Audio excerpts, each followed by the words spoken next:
नमस्कार बच्चों। उम्मीद करता हूँ आप सभी स्वस्थ एवं सुरक्षित होंगे।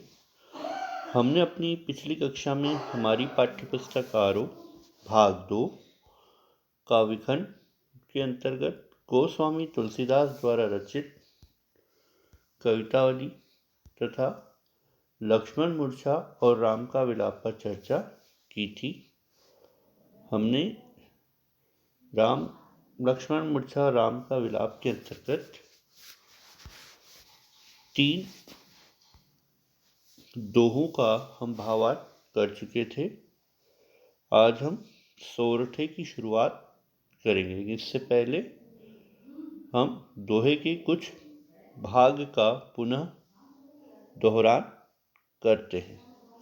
अब लोकु सोकु सुत तोरा सहही निठुर कठोर उर मोरा निज जननी के एक कुमारा तासु तुम प्राण अधारा सौंपेसी मोहि तुम्ही गही पानी सब विधि सुखद परम हित जानी उतरु काह देहु तेहि जाई उठी किन मोहि सिखाऊ भाई बहु विधि सोची विमोचन स्त्रवत सलील राजीव दल लोचन उमा एक अखंड रघुराई नरगति भगत कृपालु दिखाई।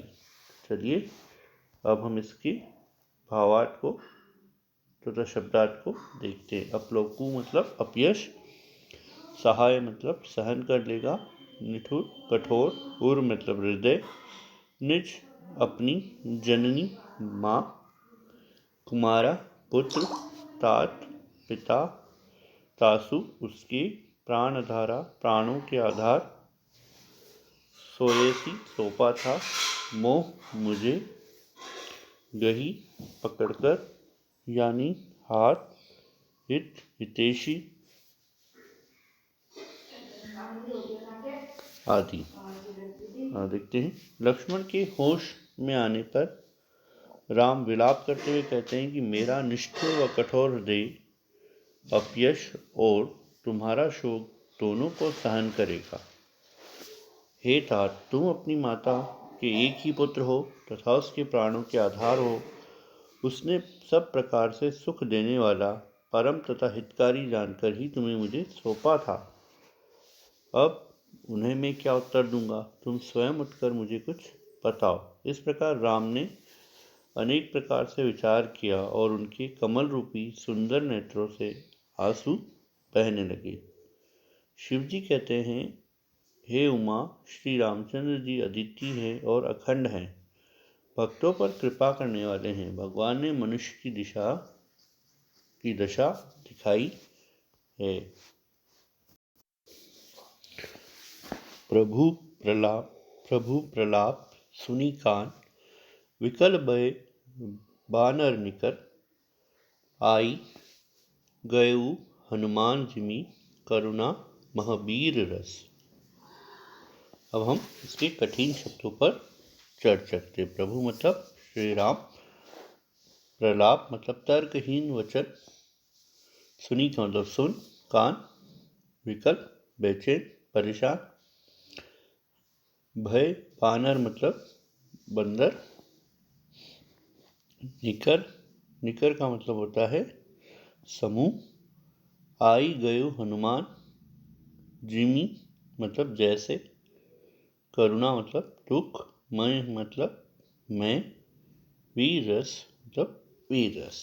अर्थात तुलसीदास जी कहते हैं कि प्रभु का विलाप सुनकर वानरों के समूह व्याकुल हो गए। वे भी बेचैन हो गए कि जब प्रभु इतना विलाप कर रहे, इतना दुख महसूस कर रहे हैं, ये देखकर वानरों के समूह भी व्याकुल हो गए। इतने में हनुमान जी आ गए। ऐसा लगा जैसे करुण रस में वीर रस प्रकट हो गया हो। आगे चर्चा करते हैं अब हम सोरठा के दूसरे भाग पर। हर्षि राम भेट ही हनुमान अति कृतस्य प्रभु परम सुजाना, तुरत बंद तब किन्हीं उपाई, उठी बैठी लक्ष्मण हर्षाण हृदया लाई, प्रभु भेटऊ भ्राता, हर्षे सकल भालु कपि भ्राता, कपि पुनिबंध ताहा पहुँचावा, जेहि विधि तबहि ताहि लह आवा। कठिन शब्दों पर चर्चा करते हैं। हर्षि खुश होकर, भेंटहु गले लगाकर प्रेम प्रकट किया, अति बहुत अधिक, कृतज्ञ आभार, सुजाना अच्छा ज्ञानी समझदार, भेद मतलब वेद, किन्हीं मतलब किया, भ्राता भाई, हर्षे खुश हुए, सकल समस्त, व्रता समूह झुंड, यूनि दोबारा, ताही उसको, लद आवा लेकर आए थे। अब हम सोरठा के दूसरे भाग की पदों के भावार्थ पर हम चर्चा करते हैं। हर्षि उर भेटऊ हनुमाना, अति कृतस्य प्रभु परम सुजाना, तुरत बद तब किन्हीं उपाई, उठी बैठी लक्ष्मण हर्षा। अर्थात हनुमान के आने पर राम ने प्रसन्न होकर उन्हें गले से लगा लिया। परम चतुर और एक समझदार व्यक्ति की तरह भगवान राम ने हनुमान के प्रति अपनी कृतज्ञता प्रकट की। हृदय लाई प्रभु भेटू भ्राता, हर्षे सकल भालु कृपा भ्राता, कपि पुनि बंद ताहा पहुँचावा, जेहि विधि तभी ताही लय आवा। अर्थात वेद ने शीघ्र ही उपचार शुरू किया, जिससे लक्ष्मण उठकर बैठ गए और बहुत प्रसन्न हुए। लक्ष्मण को राम ने गले से लगाया। इस दृश्य को देखकर भालुओं और वानरों के समूह में खुशी छा गई। हनुमान ने वेदराज को वहीं उसी तरह पहुंचा दिया जहां से उन्हें वह लेकर आए। तो आज हमने सोरठा के पहले और दूसरे भाग की 4 पंक्तियों के भावार्थ को हमने किया। अब हम अगली कक्षा में सोरठा के पहले भाग तथा दूसरे भाग की चौथी पंक्तियों को पुनः दोहराएंगे, फिर आगे की ओर पढ़ेंगे।